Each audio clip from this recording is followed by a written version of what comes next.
Hi, welcome to this screencast. I'll be taking you through the students or the applicants section of the online application. Let me quickly log in. Now, so once you have the account created, we expect you to sign in or log into the application, right? Using either your email address or the username you used in creating your account, and then providing us with the appropriate password.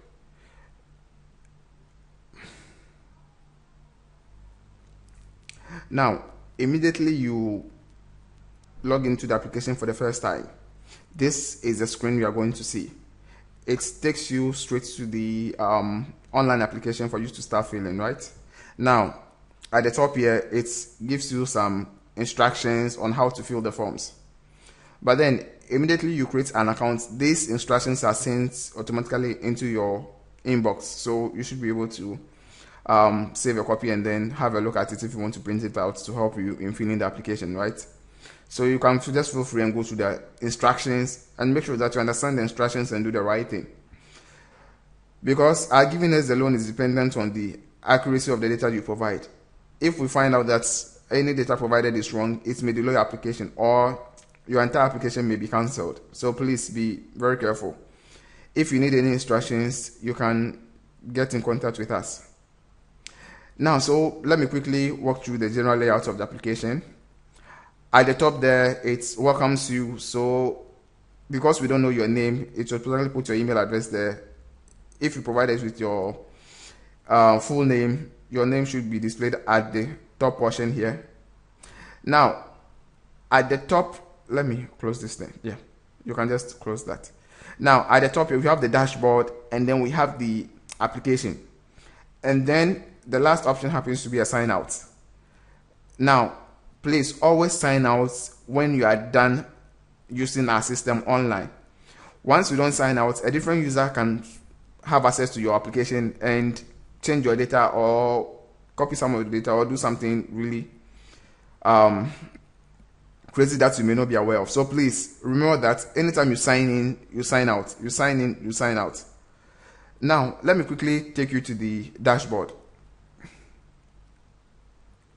Now, so you come to the dashboard, and then due to the general layout of the application, right, all the menus that can be accessed, right, when you are within a certain module is displayed on the left. So here it says we are within the dashboard.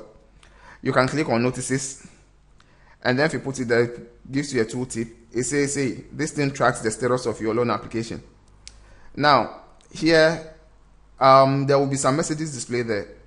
Assuming your application gets cancelled, right, an automatic email will be sent to you.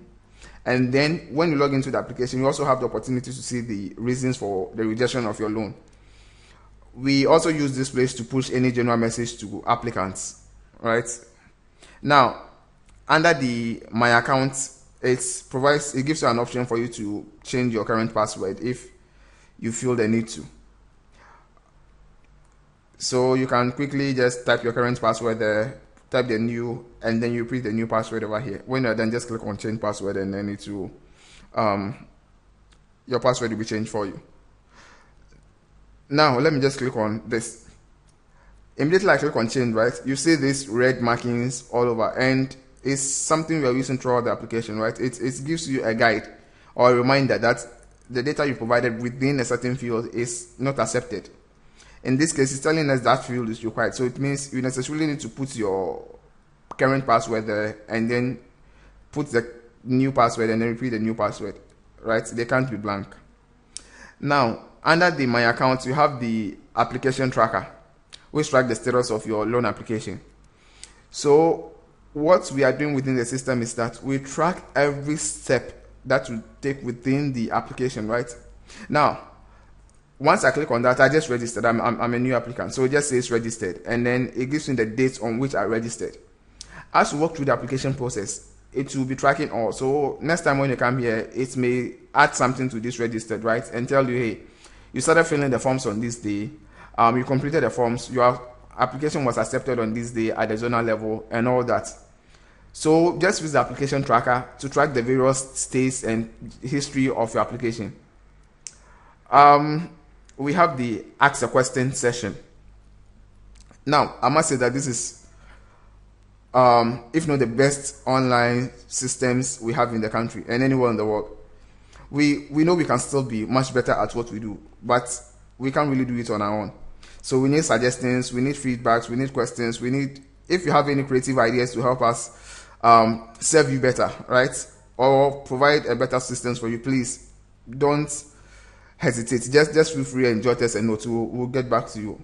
If it happens to be a question or a complaint, we'll try as much as possible to get to you within 24 hours, right? And then the last option happens to be the document. Now, these documents lists all the documents that students are supposed to have.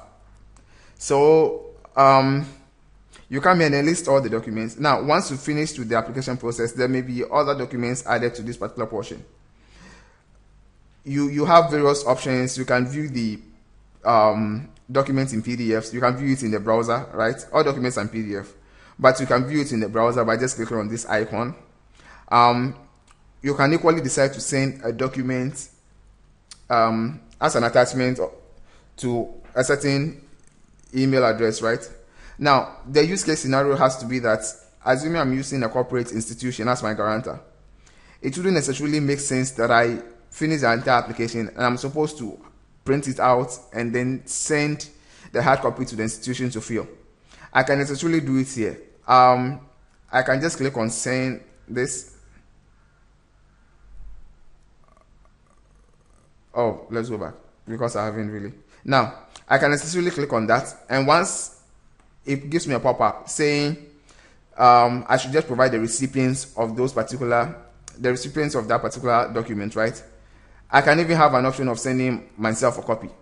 So I can provide that maybe if the church is guaranteeing a loan for me and it's not close by, I can just put the email address of the church or something like that, and then a copy of the documents will be sent to them, informing them that you asked that the document be sent to them, and I think they can fill it up and let you have it later on without going through the hassle of downloading it and attaching it or printing it and sending it back to them. And this accepts valid email addresses, so please make sure that you provide the right email addresses. Which should be in the format like let's say me at some server, right? Let's say yahoo.com, something like this is a valid email address, right? Based on the format. Now, we also provide an option for you to have a document downloaded. So you can just click on that and then it gives you an option to save the document onto your PC.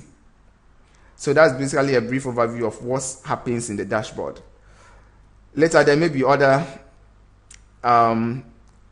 entries there for you to check your loan statements and all of that. That will come at a later date. Now let's go to the heart of the application, what you need to do now to get your loan. So you can access those things by clicking on this or clicking on that. So this takes me to the dashboard again, which I'm there. This takes me to the application section. Now, here at the left panel, it displays the steps that I'm supposed to do, right? So down there, it gives you all the various forms that you're supposed to fill. And then I must stress that the forms should be filled in that particular order. You cannot come and fill the household information when you haven't provided the educational records. It must necessarily flow in that order. If you decide to be smart, the system will tell you that you can't do it. So let me quickly go to household, right? And say I want to jump in between. So I pick I'm married, the household is 2, and I click on save. You see, the system automatically tells you that, oops, please complete the parents' others session before moving on to this session. So it's expecting that you must have completed the previous step before moving on to the current one. So let's go back to our personal details. These are the few details we keep about you, which you should have readily. Your name, your gender, date of birth, your student's ID. Student's ID, social security numbers will be confirmed before we actually decide to pay you. So please make sure that you provide the right thing. And realize that some of the fields have already been populated based on your registration. Because when you registered, we took a limited amount of data from you, so we use it to make the application process a little bit faster. Now, this is the address, right? We are taking 2 addresses. And basically, the addresses flows throughout the application. So let me just take my time and explain this properly. This entire place, this is supposed to be your permanent address, right? And this is your home address. Please don't be smart and be giving us the wrong addresses. Your loan application will be rejected. Make sure that you provide us an accurate address that we can track. Now, you realize immediately you click on any of these tabs, we give you an overview of what data should be there. And funnily enough, once we place this in there, people started typing city, village, town, region inside this box, which wasn't the idea. Now, what it means is, if this is my address, all these parts forms part of the address. So I don't necessarily need to put region within this box because I'm providing the region here. Let me just pick a region like Greater Accra. Once you have Greater Accra, don't waste your time putting it here. It doesn't really make sense. It just duplicates the data. And I'm supposed to put the district. So let me pick a district like this. Let's say my home address, I live at Nungwa. So I put Nungwa. The house is, let's say, house number 30.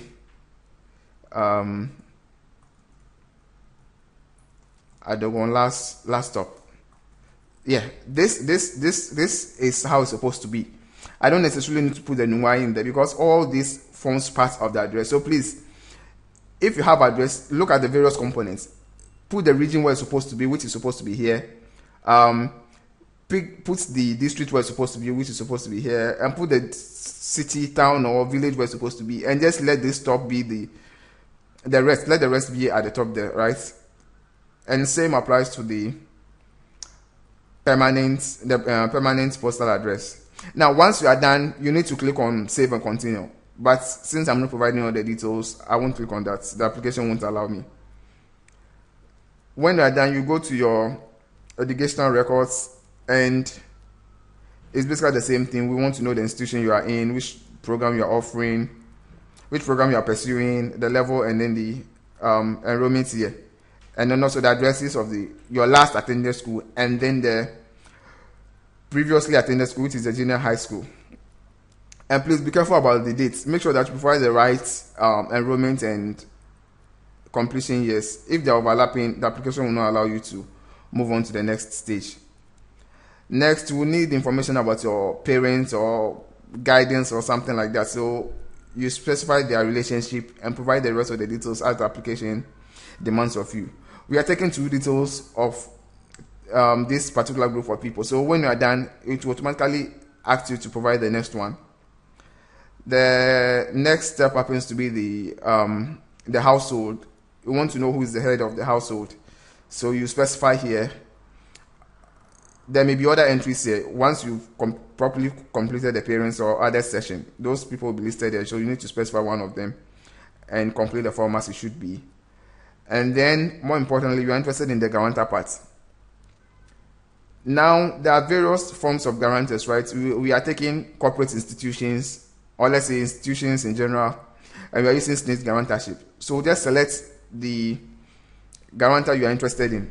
If your guarantor is a SNIT guarantor, just pick it from the list and provide the social security number of the person, right? The next one happens to be, if a church is guaranteeing for you, you can just click on that and then give us the information about the institution. We'll later on get in contact with them to verify your information. The last one happens to be the e-switch. And here we need a valid e-switch number. Please be extremely careful about this. The e-switch number needs to be very valid because any payment we do is going to hit your e-switch account. If you provide us with the wrong data, we may be pay you into the wrong account. So please be very careful about the e-switch. And then the last option happens to be the review and submit, right? So you click on the review and submit. But hey, I'm not through the application. I'm just showing you what to do, so you can't review. Let me quickly switch to this portion. Now, this is someone's data. At the end of the day, when you are done, this is what you are supposed to see. Now, when I click on submit application, it gives you these various options. Now, because we have some difficulties with internet connections and all that, so the obvious choice is view the PDF in a browser. You can have it. You can tell us to send you the application as an attachment to your inbox, right? you have another option of downloading it yourself, and then the last option is to have it download, but it will be compressed so that you save bandwidth and all that. So just feel free and pick one of them. Let me just click on view in browser. Immediately we click on that, we should see the output of the application, right? Yeah, this is just a so that's basically about it. You should see the reports. Thank you for watching this screencast. Bye.